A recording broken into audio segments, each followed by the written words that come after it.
Good evening, everyone. Well, isn't this a turnout? Wishi Washi Sunak has come out and said there will be a snap election. I hope he doesn't mean snapping a few twigs or bits of spaghetti, though. But I digress. He's calling a snap election for the 4th of July, America's Independence Day. Could be ours as well. So he's done this. I don't know why he's done it, but he must know something. I don't think, as dense as a block of tungsten as he is, I don't think he would just do this for no bloody reason whatsoever. I think he's got something planned. I don't know what it is, but I have that hunch, that instinct that tells me he's up to something. I think he believes that he will look a much greater alternative to the Labour Party.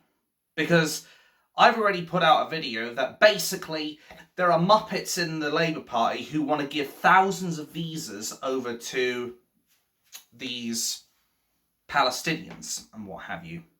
And people do not want that, understandably, because it means we're letting in more people who potentially we don't have a clue who they are, what they've done, what their qualifications are, and whether or not they're going to be a threat to this country.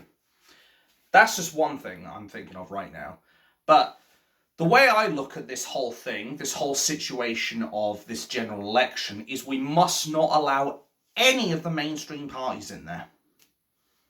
We must not let Lib, Lab, Con, Green in power. Absolutely not. Because what we'll get is more of the same old shit spoon-fed to us every day, all over again. And I don't know about you, but I'm sick of eating shit for breakfast. Now that's a novel picture I've got in my head. Anyway, I don't want to be eating shit for breakfast. I want to wake up in the morning and I don't know, I can't believe I've still got a spare one of these, but maybe, I don't know, maybe I want some fucking porridge for a change.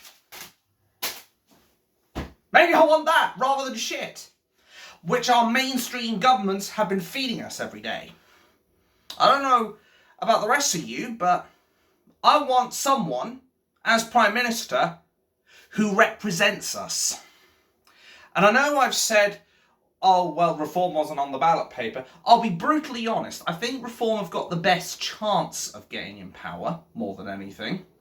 But more importantly, I think what Reform needs to do to really solidify their chances is completely cut out the cancer that is hope, not hate.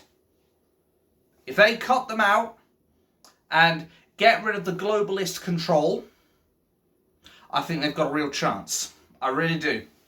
I think if they are able to do that, I'm pretty sure they could pull off a win here. But they have to be willing to cut ties with them. They have to be willing to make big changes, because that's the only way this country is going to get back on form. And if we end up getting one of the mainstream parties, I do worry. I do genuinely worry. I think we may be on the path for a violent revolution. I really do. I don't want it. I don't advocate for it. But I think it might happen. Because ordinary people are going to get sick and tired of trying to vote and then nothing works. And as JFK once said, when you make peaceful resolution impossible, you make violent revolution inevitable. That's what it comes down to. People will start to realise, well, we've tried the peaceful route, that we've only got one option left. They're going to grab the pitchforks, they'll grab the knives, clubs, whatever they have, and they'll march on Parliament. And then we'll end up potentially seeing the army dragged in. And as I said before, I think... Oh, there's a spider there. Anyway, I think the army would probably side more on the British people's side rather than the government's side. But I can't be sure. I can't be 100% sure on it. We'll see. But I do hope it can be solved peacefully. I do hope we get a break in the chain, as it were, to this. It almost feels like we've got those iron manacles on and that fucking manacle on the leg and what have you, and you're dragging that steel ball around or whatever it is. I think we've got that on our metaphorical legs, and I think we need to unshackle ourselves at this point. And the only way we're going to do that is if we stop voting the same mainstream parties over and over. Lib, Lab, Con, and Green Party. If we vote the same thing, we can't be surprised. Like, if you put your hand in the lion cage, don't be surprised if the lion suddenly decides to bite your hand off, basically. We need to make a statement at this general election. And that general election, we need to make that statement this. We will no longer put up with the status quo.